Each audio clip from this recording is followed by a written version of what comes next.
Sí, sí que lo sigo. Además me gusta porque, bueno, sigo guardando amistades en todos los sitios donde he estado. Me gusta relacionarme con esa gente y lo sigo. Sí que es cierto que el Zaragoza este año tiene buena pinta. El inicio ha sido muy bueno. Además, bueno, con los jugadores que ha comprado bueno, buque insignia, yo creo que es Kagawa, que es un jugador que es el que más renombre al final tiene.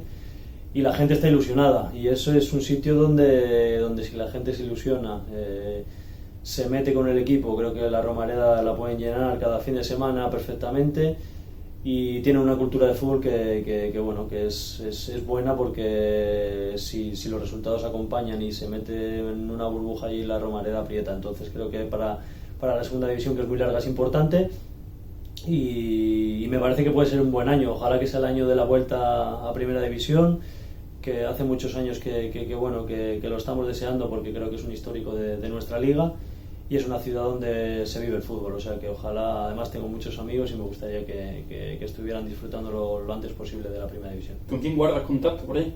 Bueno, pues los fisioterapeutas siguen allí, guardo recuerdo también, hablamos a menudo con Nacho, que es un chico que trabaja en Aragón TV grabando para la televisión y tengo muy buena relación con él.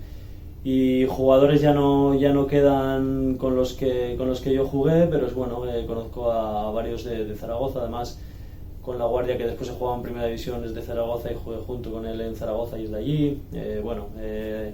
Tengo relación con gente que tiene restaurantes en Zaragoza que me dieron de comer cuando yo estaba allí todos los años, la gente de Montecanal, del Jena, que son muy buena gente y bueno, guardo la verdad que un grato recuerdo.